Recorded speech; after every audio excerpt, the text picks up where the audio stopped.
আমি শুধু আপনাকে ওই কোষাগার থেকে মোহর সরানোর কাজটাই খুব ভালোভাবে করতে দেখেছি মন্ত্রী মশাই। আর বাকি সব কাজে তো আপনি লবডঙ্কা। গোপাল, মুখ সামলে কথা বলো, হ্যাঁ? বেশি বাড়াবাড়ি করো না। কি বলতে চাইছেন মন্ত্রী মশাই? বাড়াবাড়ি করলে মারামারি হয়ে যাবে? আচ্ছা, হয়েছে হয়েছে, অনেক হয়েছে, সকলে এইবারে থামো। ঝগড়াঝাটি বন্ধ হোক, এমনিতেই খুব গরম। বলছি কি, যা গরম পড়েছে এইখানে তো থাকাটাই দায় হয়ে যাচ্ছে। উফ, আর যে পেরে উঠছি না। মনে হয় আপাতত এখান থেকে কদিনের জন্য। মহারাজ, বাইরে রাজ্যের প্রজারা জড়ো হয়েছে, সকলে মিলে বিক্ষোভ করছে। একবার শিগগির আসুন মহারাজ, নইলে সাংঘাতিক কিছু একটা ঘটে যাবে। কি হলো? আবারও কোনো সমস্যা হলো নাকি? আমাদের রাজ্যের প্রজারা তো যথেষ্ট বোঝদার, তারা তো এমনি এমনি ঝামেলা ঝঞ্ঝাট সৃষ্টি করার মানুষ নয়। গোপাল, চলো গিয়ে দেখি।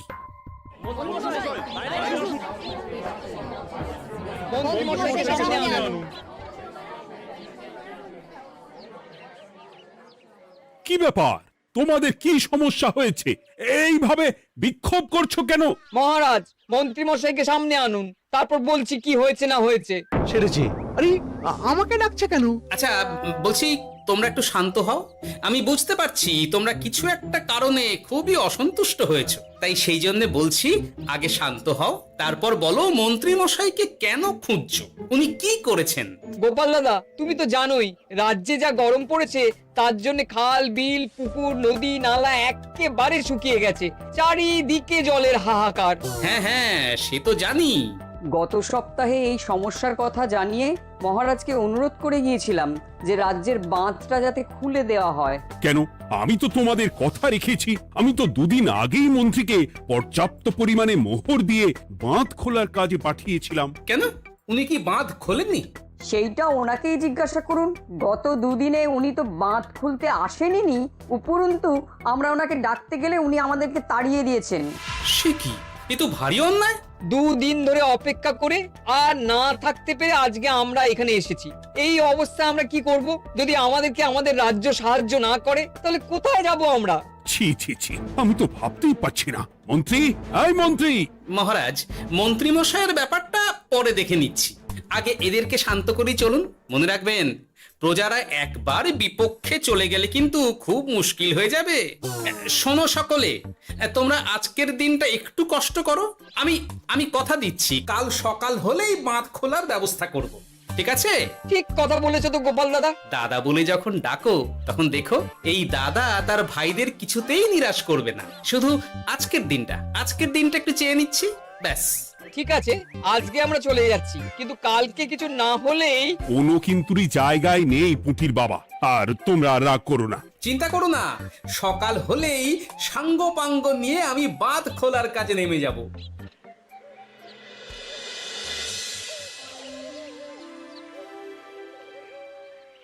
ছি ছি মন্ত্রী, তুমি এইভাবে আমায় মিথ্যে বললে? ভাবতেই পারছি না কি দরকার ছিল আমায় মিথ্যে আশ্বাস দিয়ে প্রজাদের সামনে নাক কান কাটার। মুখে কুলুপ কেন? উত্তর দাও। না, মানে আমার শরীরটা ঠিক ভালো ছিল না, তাই বাড়ি থেকে বেরোতে পারিনি। বলছি কি, শরীর খারাপ থাকলে রাজসভায় খবর দিতে পারতেন, আমরা কেউ দায়িত্বটা পালন করতাম। কি আছে? সমস্ত মোহরগুলো ত্যাগস্থ করে ঘাপটি মারলেন ঘরে। ছি ছি, জানাই আপনাকে ধিক্কার। সকলে মিলে করো প্রতিবাদের চিৎকার। মন্ত্রী মশাই, ছি ছি ছি ছি ছি ছি। মহারাজ, আপনি এক্ষুনি মন্ত্রী মশাইকে কদিনের জন্য সভা থেকে বহিষ্কৃত করুন। সে তো করবই, তবে তার আগে আমি চাই কালকে যখন বাঁধ খুলতে তোমরা নামবে, তখন সেই কাজে কোনো লোক নিয়োগ না করে মন্ত্রীকেই বাঁধ খুলতে নামাবে। মহারাজ, এ কেমন বিচার আপনার? আমি না রাজ্যের মন্ত্রী। মন্ত্রী না ষড়যন্ত্রী। মন্ত্রী মশাই, তাহলে কালকের জন্য প্রস্তুত থাকুন। মহারাজের বাঁধ খোলার জন্য সকল মোহর তো আগেই আত্মসাৎ করেছেন, এবার শুধু কাজে নেমে পড়বেন, কেমন?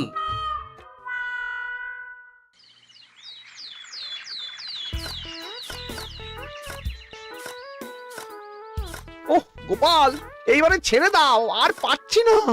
এত সহজে হাল ছাড়লে হবে বলুন? এই কে আছো? ওই শাবল কোদালগুলো দাও, আমি এদিকটায় খুঁচিয়ে দিই। সভাকবি, বিজ্ঞানী, এসো এসো এসো, হাত লাগাও।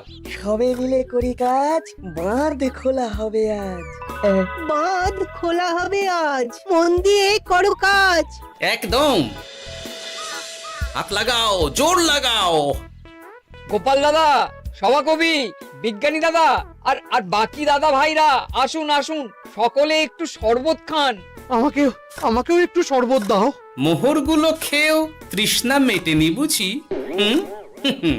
বাঁধ এক্ষুনি খুলবে, প্রজাদের সব জ্বালা জুড়োবে। বাঁধ খুলে গেছে। আমাকে বাঁচাও, আমাকে বাঁচাও। কোনো সময় ভুল করলে নিজেই সেই ভুল শুধরে আবার ফিরতে হয়। আপনিও তাই করুন মন্ত্রী মশাই, নিজে নিজেই উঠে আসুন। চলো সকলে। গোপাল, তুমি তোমার সাথীদের নিয়ে যা করলে সত্যি ভাবাই যায় না। মহারাজ, নিজেদের রাজ্যের সমস্যায় নিজেরাই কোমর বেঁধে নেমে সমস্যার সমাধান করেছি, পরিস্থিতি মোকাবিলা করেছি। এর জন্যে আপনি এমন করে বলবেন না। ওহ, তোমরা না থাকলে যে কি হতো। মহারাজ, আমরা আছি তো, এত ভাববেন না আপনি। আপনি বরং আমাদের সকলের জন্য কিছু খাবারের ব্যবস্থা করুন, খুব খিদে পেয়ে গেছে। হ্যাঁ হ্যাঁ, নিশ্চয়ই নিশ্চয়ই। তোমরা সকলে ভিতরে এসো, হাত পা ধুয়ে নাও, ততক্ষণে আমি রানীকে আহারের ব্যবস্থা করতে বলছি।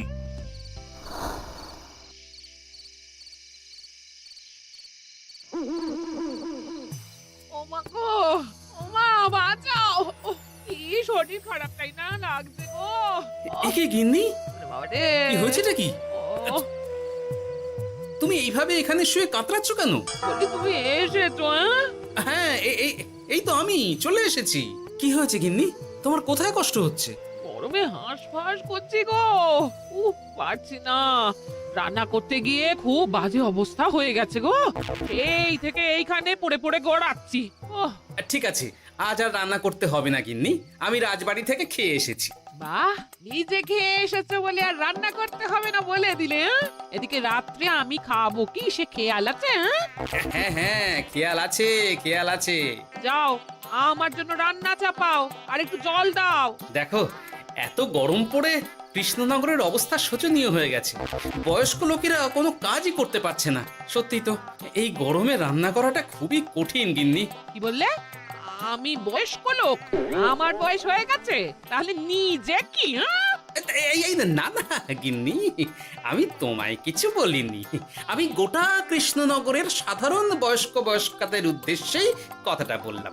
তোমার তো বয়স হয়েছে বলে মনেই হয় না গিন্নি। ও তাই বলো?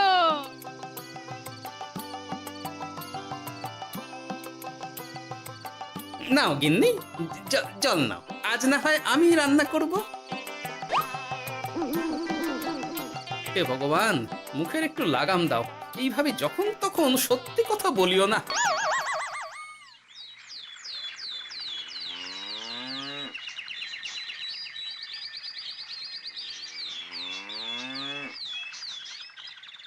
গোপাল দাদা, ও গোপাল দাদা, একবারটি বাইরে এসো, মহারাজ জরুরি তলব করেছেন। আবার কি হলো গোপাল দাদা, গিন্নি? একবার ও বাইরে গোপাল গিয়ে দাদা। দেখে আসি, বুঝলে? পেয়াদা এসে অনেকক্ষণ থেকে ডাকছে। গোপাল দাদা, আচ্ছা, গিয়ে গোপাল দেখো। দাদা। ও গোপাল দাদা, গোপাল দাদা, ও গোপাল দাদা, আরে তুমি এক্ষুনি একবার প্রাসাদে চলো, রানীমার খুব শরীর খারাপ করেছে, মহারাজ তোমাকে খবর দিতে বললেন।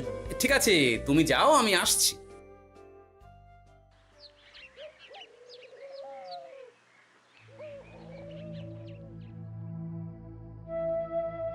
গোপাল, কি হবে বলো তো? রানী তো দুমদাম করে ব্যারামে পড়ে না। মহারাজ, ভয় পাবেন না, আমরা আছি তো। বৈদ্যকে পরীক্ষা করতে দিন, দেখি সে কি বলে। মহারাজ, অতিরিক্ত গরমের জন্যে শরীরটা খারাপ হয়েছে। আসলে উনি এই তীব্র দাবদাহ নিতে পারেননি। তবে চিন্তা করবেন না মহারাজ, আমি বাড়ি গিয়ে এক ধরনের বিশেষ পথ্য পাঠিয়ে দিচ্ছি। রানীমা খেলেই সুস্থ হয়ে উঠবেন। মহারাজ, নিজের কানেই তো শুনলেন, রানীমার তেমন গুরুতর কিছু হয়নি, চিন্তা করবেন না। বৈদ্যর ওষুধে উনি সেরে উঠবেন। যাওয়ার আগে একটা কথা বলে যাই, গরমের এই দাবদাহ কিন্তু আরো ভয়ঙ্কর হবে, তাই সকলে খুব সাবধানে থাকবেন। শরীর যাতে ঠান্ডা থাকে এমন হালকা পাতলা খাবার খাবেন। আসি, রাজসভায় দেখা হবে। মহারাজ, বৈদ্যমশাই কিন্তু এটা ঠিক বলেছেন, গরম আরো বাড়বে, তাই দুজনেই খুব সাবধানে থাকবেন, কেমন? গতকাল তো আমার গিন্নিও গরমের চোটে কুপোকাত হয়ে গেছিল, শেষমেশ আমাকে বাড়ি গিয়ে রান্না করতে হলো আর কি। ও বাবা, তাই নাকি? আহ, তাহলে তো খুবই চিন্তার ব্যাপার। আচ্ছা মহারাজ, আমি তাহলে এখন আসি, আবার রাজসভায় দেখা হবে। এই গরমে আর এখানে থাকতে পারছি না, বলছি কদিনের জন্য না একটু অন্য কোথাও গেলে হয় না গো? গিন্নি, এই গরমে ঘরেই থাকো, অন্য কোথাও যাওয়ার মোটে নাম করো না। বাইরে বেরোতে গিয়ে যদি কোনোভাবে গরম হাওয়া শরীরে লেগে যায় তাহলে বিপত্তির আর শেষ থাকবে না গিন্নি। কিন্তু এখানেও তো যা গরম পড়েছে, পচে গলে মরে যাই আর কি। উফ গিন্নি, দয়া করে এইসব বাজে কথা বলা বন্ধ করো তো, আমার আয়ুর থেকেও তোমার আয়ু দীর্ঘ হোক। বাহ, তুমি এসব কথা কোথা থেকে শিখলে গো? হুম? এই তো তোমার থেকে আর কি। গোপাল, গোপাল, রাজ্যের অবস্থা খুবই বেহাল। এই সবই আমাদের পোড়া কপাল। আরে সভা কবি, কি হয়েছে? তোমাকে দেখে তো মনে হচ্ছে তুমি কিছু... বিজ্ঞানী মহারাজ দুজনেই অজ্ঞান, ঘটি ঘটি জল ঢেলেও ফেরাতে পারেনি তাদের জ্ঞান। কি বলছো কি? তা তুমি এই ব্যাপারটা জানলে কি করে? গিয়েছিলাম একটু আগে বিজ্ঞানীর বাড়ি, গিয়ে দেখি লোকজনের ভিড় সারি সারি। সে কি? শুনলাম মহারাজ তাকে কিছু বলতে এসেছিলেন, তারপরে দুজনে বাইরে বেরিয়ে আসতেই অজ্ঞান হয়ে গেলেন। মহারাজ বিজ্ঞানীর বাড়ি গিয়েছিলেন, তাও আবার রানীমাকে ছেড়ে? রাজবৈদ্য কত করে বললেন এই সময় যখন তখন ঘরের বাইরে বেরোবেন না, কে শোনে কার কথা? আমার মনে হয় মহারাজ তেমন কোনো গুরুত্বপূর্ণ কিছু কথা বলতেই বিজ্ঞানীর বাড়ি গিয়েছিলেন। গরম কমানোর উপায় আলোচনা করতে হয় তো গিয়েছিলেন। আমাদের মহারাজ তো নিজের চোখেই দেখেছেন এই তীব্র গরমের চোটে রাজ্যের কি অবস্থা, কি অবস্থা। ঠিক বলেছো গিন্নি, আমার এই কথাটা তো মাথাতেই আসেনি। ধন্যবাদ গিন্নি, অসংখ্য ধন্যবাদ তোমায়। আমায় পরে ধন্যবাদ জানিও। হ্যাঁ, এখন আর দেরি না করে বৈদ্য মশাইকে সঙ্গে নিয়ে বিজ্ঞানী মশাইয়ের বাড়ি যাও। হ্যাঁ,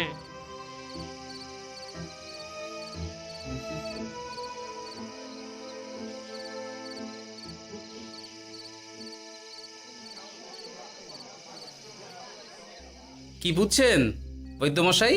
খুব একটা ভালো কিছু বুঝছি না গোপাল। দেখো, সত্যি বলতে ওই কৃষ্ণনগরের অবস্থা খুবই বাজে, তাই এখানকার মানুষেরা একে একে অসুস্থ হয়ে পড়ছে। বাইরের অবস্থাটাও তো ভালো নয়, বুঝতেই পারছো। এখন সান্ধ্যকালীন হাওয়াতেও গরমের তাত রয়েছে। দেখুন, রাজ্যের যা অবস্থা তাতে যদি রাজ্যের মাথা থেকে সমস্ত প্রশাসনিক প্রধানরাই অসুস্থ হয়ে পড়েন তাহলে তো ভীষণ বিপদ। সে তো বটেই, এই জন্যেই আমি বলি কি, মহারাজ সহ সকল সভাসদেরা এই রাজ্য ছেড়ে কদিনের জন্য পাহাড়ি কোনো এক জায়গায় গিয়ে থাকুন, পরিবার নিয়েই যান। দেখুন, আগে নিজেরা বাঁচলে তবে তো রাজ্যবাসীকে ভালো রাখতে পারবেন, তাই না? কথাটা কিন্তু মন্দ বলেনি বৈদ্য। গোপাল, এই গোপাল, তুমি পাহাড়ে যাওয়ার ব্যবস্থা করো। এইখানে আর কিছুদিন থাকলে মরেই যাব। হ্যাঁ গোপাল, আমারও তাই মত। এক্ষুনি যা শরীরে ক্লান্তি এসেছে, আর কদিন এইখানে থাকলে মরেই যাব। মহারাজের অনুরোধে গরম কমানোর কোনো ব্যবস্থাও তো করতে পারলাম না, বাইরে বেরোনো মাত্রই দুজনে মূর্ছা গেলাম। বাবা, ঠিক আছে, বুঝেছি। মহারাজ, আপনি আর এই ব্যাপারটা নিয়ে বেশি ভাববেন না। বিজ্ঞানী, তুমিও আর বেশি কথা বলো না। আমি পাহাড়ে যাওয়ার ব্যবস্থা করছি। আমরা রাজসভা সকলে সব পরিবারে যাব। অনেক কাজ হয়েছে, এখন কিছুদিন আমাদের বিশ্রাম দরকার।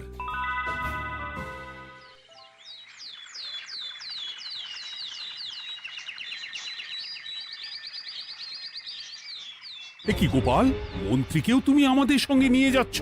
আহ, তুমি কি সব ভুলে গেছো? মহারাজ, আপনি খামোখা উত্তেজিত হবেন না। আপনার শরীরটা কিন্তু ভালো নেই।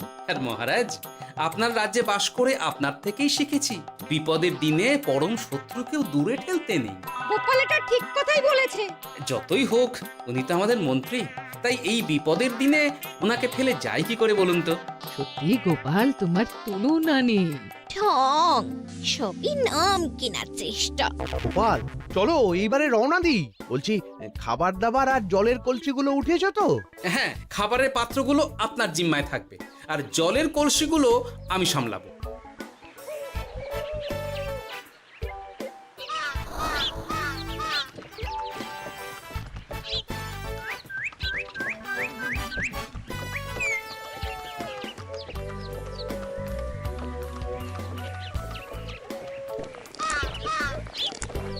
কি গো, তুমি খাবার ছেড়ে শুধুই জল খাচ্ছ? ওদিকে মন্ত্রী মশাই যে সব খাবার একাই সাবার করে দিলেন। না ভালোই তো, থাক না। এরপরে বড় বাইরে যেতে হলে বুঝবে, আমি তো ওই জন্যই নিজের জিম্মায় শুধুমাত্র জল নিয়েছি। দেখো, জল খেলে ছোট বাইরে যাওয়ার দরকার হলে চলে যেতে পারবো, কিন্তু বড় বাইরে যাওয়ার দরকার হলে তো যেখানে সেখানে যেতে পারবো না। তাই জলই সই। কিন্তু সবার জল যদি তুমি একাই শেষ করে দিলে, তাহলে এই রে, এটা তো ঠিক বলেছো গিন্নি। পথে ঘাটে কোনো পানীয় জলের পুকুর বা কুয়ো দেখলে জল ভরে নিতে হবে, বুঝলে?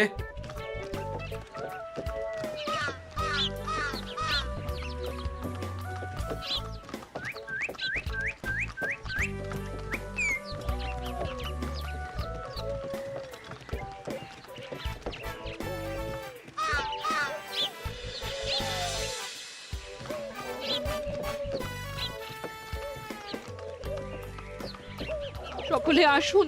দেখুন দেখুন, মহারাজ আবার মূর্ছা গিয়েছেন। আসুন। সে কি, কৃষ্ণনগর পেরিয়ে এসেছি, এখন এই অচেনা অজানা জায়গায় এসে মূর্ছা গেলেন? গিনি, চলো তো শিগগির গিয়ে দেখি। কেউ ঘাবড়াবেন না, মহারাজের শরীরটা আসলে খুব দুর্বল ছিল তো, তাই মূর্ছা গিয়েছেন। তবে চিন্তার কিছু নেই, আমি এক ধরনের পথ্য দিচ্ছি, এটা খেলেই উনি আবার সুস্থ হয়ে যাবেন। ঠিক আছে বৈদ্যমশাই, আপনি তাহলে যত তাড়াতাড়ি সম্ভব পথ্যটা তৈরি করুন। হ্যাঁ, আমার এই পথ্যটা তৈরি করার জন্যে একটু জলের প্রয়োজন। একটু জলের ব্যবস্থা করুন তো। এ মা, বলি গাড়িতে যে এক ফোঁটাও জল নেই গো, কি হবে? এই গোপাল, তুমি একাই সব জল খেয়ে বসে আছো? হ্যাঁ গোপাল, এখন এসব বাদ দাও, চলো একটু জলের ব্যবস্থা করি।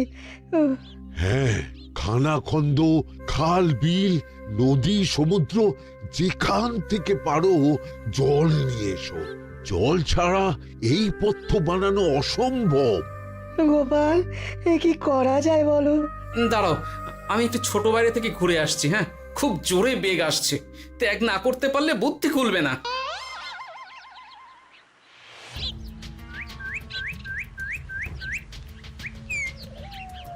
ওদিকে একটা পাত কুয়ো দেখতে পাচ্ছি মনে হচ্ছে।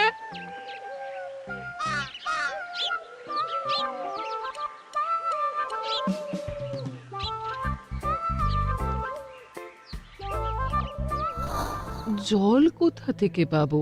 তবে কি জলের অভাবে আজকে মহারাজ সুস্থ হতে পারবেন না? রানীমা, ব্যাকুল হবেন না, আমি আছি তো। আমি থাকতে কিচ্ছু অঘটন ঘটবে না। সকলে শুনুন, বিশেষত মহিলাদের বলছি, আপনারা সকলে নিজেদের কাছে যত শাড়ি আছে সেই প্রত্যেকটা শাড়ি আমাকে দিন। আমি শাড়ি জুড়ে জুড়ে লম্বা রশ্মি বানাবো, তারপর সেই রশ্মিতে বালতি ঝুলিয়ে জল তুলব। দয়া করে কেউ দেরি করবেন না।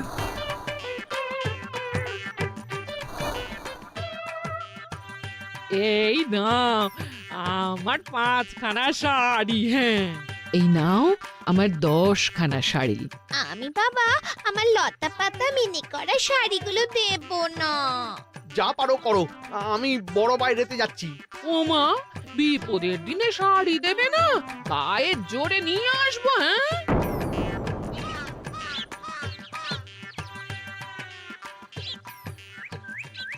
এ বাবা, এখনো কিছুটা কাপড় লাগবে তো। যা গভীর পাতকুয়া, সবার সব শাড়ি তো কাজে লাগিয়ে দিয়েছি, এখন কি হবে? আরে ওই তো কার একটা ঝোপের কাছে ধুতি পড়ে রয়েছে, যাই ওইটাই নিয়ে নি। এই গোপাল গোপাল, আরে করো কি, ওটা তো আমার ধুতি। আরে আরে আমি এই ঝোপে বড় বাইরের জন্য এসেছি। আরে মন্ত্রী মশাই, বড় বাইরে করার সময় অযথা অন্যদিকে মন দেবেন না, তাহলে পেট সাফা হবে না।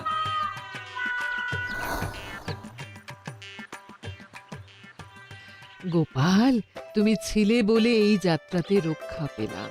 ভগবান তোমাদের অনেক অনেক মঙ্গল করুক। এই দেখো না, ওরা না আমার লতা পাতা আঁকা শাড়িগুলো নিয়ে নিয়েছে। এই, দূর তোমার শাড়ির লতা পাতা, আমি নিজেই জড়িয়েছি বড় বড় ঘাস পাতা। চুল করছে রে, দূর ছাতা, দূর ছাতা। হাসির রাজা, জ্ঞানের রাজা, রসিক রাজা।